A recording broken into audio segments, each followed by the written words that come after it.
I started from then reading the label of my clothing, because even if you go to a shop, they'll say, okay, this is cotton or whatever, but it's not 100% cotton. So the first thing I then realized was reading the label. I started reading label of the garment, because I was doing fashion, of course, and then I was, so deeply immersed in sustainable fashion. But I didn't really read labels on my skincare or cosmetics. I think when all this allergy and everything was going on, and then I kind of was looking at, say, organic, natural, Ayurvedic, etc. And in my head, all your mainstream skincare, like, I don't know, what do you call that, like a corporate skincare, etc., then automatically fell in the whole zone of chemical is bad, and then you are like, okay, natural is good. Then I also started learning it's not necessarily true. It actually is what is the ingredient, because everything in life is chemical, right? You're breathing in, out is chemical. So just saying that chemical is bad.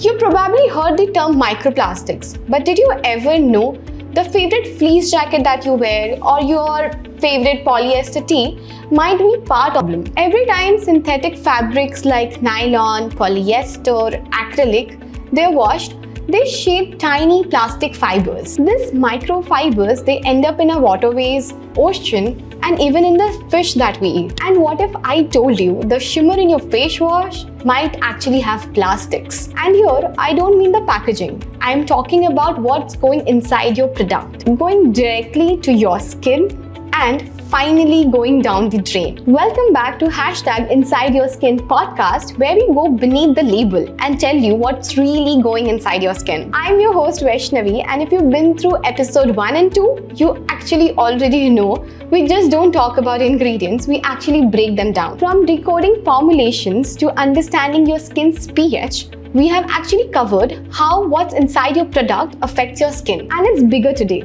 We have someone with us who not only works for the environment, but also talks about sustainable changes that we can adapt in our lifestyles for a better future. So guys, meet Pallavi, founder at Moda Ninja, an online platform for conscious fashion and mindful lifestyle, and she's a sustainable development consultant as well. Hello, hi, thank you for having me here. We are so glad to have you here. So let's start simple. Like, how convenient is it to buy something that looks good to the eye? Like, whether it is a garment or a personal care product? My journey from starting as a fashion or a style influencer to now, where I would say sustainable fashion. Actually, I say sustainable lifestyle or mindful, conscious lifestyle, because I think most of us are not even conscious about what we are buying, what we are using. For me, now that I am on this journey, also, I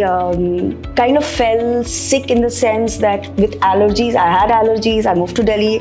The Delhi air made that allergy into asthma. And then, again, when you go through all your doctors and everything, they'll just give you like, use the pump or this and that. But diving in the root cause, it also comes like, your allergy, asthma is related to your skin, which not a lot of people think about. Like, dry skin gives you allergy, which means your skin also needs to be taken care. So I started from then reading the label of my clothing, because even if you go to a shop, they'll say, okay, this is cotton or whatever, but it's not 100% cotton. So the first thing I then realized was reading the label. I started reading label of the garment, because I was doing fashion, of course, and then I was, so deeply immersed in sustainable fashion. But I didn't really read labels on my skincare or cosmetics. I think when all this allergy and everything was going on, and then I kind of was looking at, say, organic, natural, Ayurvedic, etc. And in my head, all your mainstream skincare, like, I don't know, what do you call that, like a corporate skincare, etc., then automatically fell in the whole zone of chemical is bad, and then you are like, okay, natural is good. Then I also started learning it's not necessarily true. It actually is what is the ingredient, because everything in life is chemical, right? You're breathing in, out is chemical. So just saying that chemical is bad. And I think the tricky part is like they're hidden in plain sight, and they are also listed under names that we don't even tend to recognize. Yes, I think by now most of us are aware about microplastic, but we just know microplastic in terms of, okay, after you use a plastic, like be it a bottle or whatever, and you throw it, it's going to lie around in the landfill. It breaks down into microplastic, goes into the soil or goes into the water.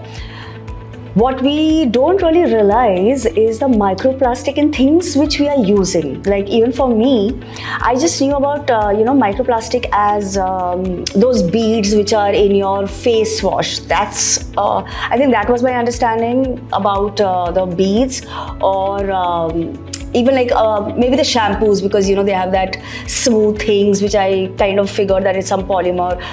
But to be honest, it is when I got some products from La Pink, I was sent by the PR, and when it said no microplastic is what made me curious, because till now and I'm saying like, I'm somebody who's been in this space. I research, I read, but even I didn't really think about it, that there is so much microplastic in terms of these liquid binders, carbomers, which are used in most of the products like your sunscreens and face wash and shampoos. So firstly, we don't read label. Secondly, we don't know what to read under the label. As a layman, I don't understand what is a liquid polymer. Then thirdly, when I started researching after getting to know that there is so much microplastic inside a bottle, is what shook me, that a lot of these companies, the same company making the same products, and these big famous MNCs, when they make the same products overseas, they're not using the liquid polymer, the same binding agents which they are using in India.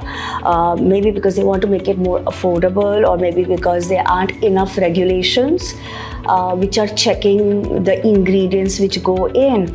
So I think as a consumer, now the onus is on us to understand what is in all our skincare or personal care products, because mostly everybody talks about that, okay, there is all this microplastic going into the environment or the marine life, the plastic which is going into the fish. Of course, we are going to eat that fish, but we are also paying to put microplastic inside our body without knowing it. So I think we need so much more awareness and education about personal care. Everybody talks about also microplastic. Even with clothes, we still understand that, okay, when you wear synthetic clothes, every wash there's microplastic which is getting out from the clothing. But we don't talk about it as the amount of microplastic which comes out, especially like shampoos, etc. It is all again going down the drain into our seas, into our marine life, into our rivers. But more than that, we are actually paying to put microplastic into our body. So next up, we are going to play a game, Fact or Cap. Okay. So I'll be asking some questions to you, and you tell me, according to you, whether it is a fact or a cap. Okay. Only exfoliating scrubs have microplastics. Fact or cap? Cap. Sunscreen, shampoos, actually most of the hair care, I think it has more microplastic than you can imagine. So once microplastics go down the drain, they are filtered at the water treatment plants. Fact or cap? Cap. Unfortunately, in India, we are not really treating most of our sewage. In big cities, Bombay, Delhi, all of that, we don't. So it's coming back to you. Either through the water you're drinking or the fish you're eating, and even vegetables, who knows. Microplastics have been found inside human body. Fact or cap? Fact. It's been found in the lungs, I think even bloodstream, and now the placenta. If a product feels silky smooth, it must be good for your skin. Fact or cap? Cap. I think you should always be suspicious when anything is very silky smooth. It has to have some kind of liquid binder or polymer to make it smooth and shiny. So, in order to understand, the whole cycle, or let's say whole microplastic journey a better, according to you, what is its journey after we rinse it off? I think the journey actually starts before we rinse it off, because we apply it on the face. There is some kind of microplastic on inside that face wash we are putting on the skin. It gets absorbed. We rinse it off, you're thinking it's all gone. It actually just goes down your drain into probably into the soil, or it goes down the river, into the sea, into the marine life. And either we are eating those vegetables today. We live in Delhi, right? There is a lot of vegetables which are being grown on Yamuna. You can see how clean Yamuna is. It has a lot of chemicals, it has a lot of microplastic. We are growing those vegetables there. It is going to come back into the plant, or it is going into the marine life, into the fish. We eat the fish.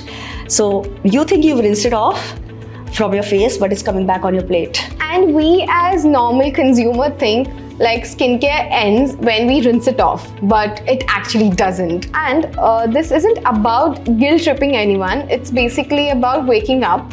So what do you suggest? Like, what are the alternatives that a brand, or let's say we as consumers, can do? I agree with you. I think there's a lot of fear mongering, and I think people, when you do a lot of fear mongering, people don't absorb. Because then you are like, okay, this is not under my control, just forget it. You need to get on this conscious living journey. And it's a constant learning and evolving journey. I've been trying to live mindfully maybe now like for 10 years. And anybody who wants to live consciously, the first thing you think about is how plastic is bad, right? Like anything plastic is bad.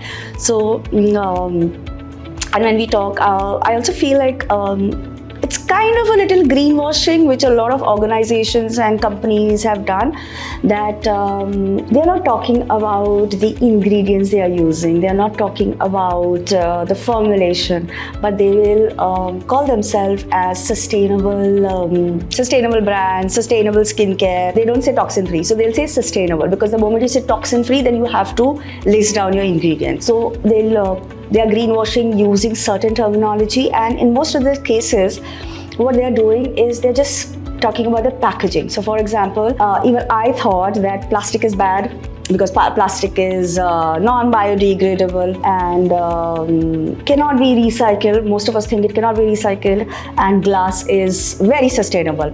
On my journey, I learned that actually is the opposite, because to recycle, so you can reuse glass much easier than reusing plastic, but to recycle glass takes a lot of energy. Way more than recycling plastic. Also, the facilities to recycle anything which is glass is much lesser compared to recycling plastic. Secondly, actually glass is not biodegradable. We all think it's biodegradable. As brands, I think it's now high time. Brands have been kind of just talking about external beauty, like especially when you're talking about personal care. Of course, it's about beauty, it's about skin, but let's go skin deep. So not just try to sell the idea of beauty, but I think the brands need to also think about wellness.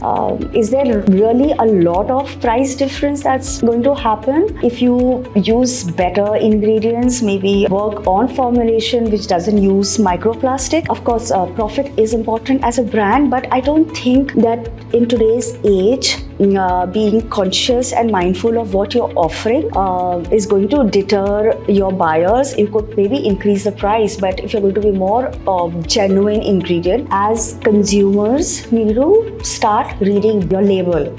And of course, the labels are very difficult, like they are, all these chemical formulation. But today we are living in an age of AI and Google. All you need to do is just Google. So start Googling the ingredients to understand what is their impact, what is their short-term and long-term impact. And that's what we believe at Love Pink. Our products aren't just 100% microplastic free, but they're also made with skin-loving ingredients that help repair skin as well. You all have worked on a formulation which does not use microplastic. Like, to be honest, I didn't even know how does a product become microplastic free. I didn't know about it. I only got to know when I used your products, and then I got to know about the certification you get from Beat the Microbeat. If one organization can do it, and I don't think the products are super expensive, it's still affordable. So if there are certain organizations which are doing that, I really think that as consumers, we need to ask the questions to other brands also, so that they start thinking and changing the kind of formulations they are working. I don't think it's fair that as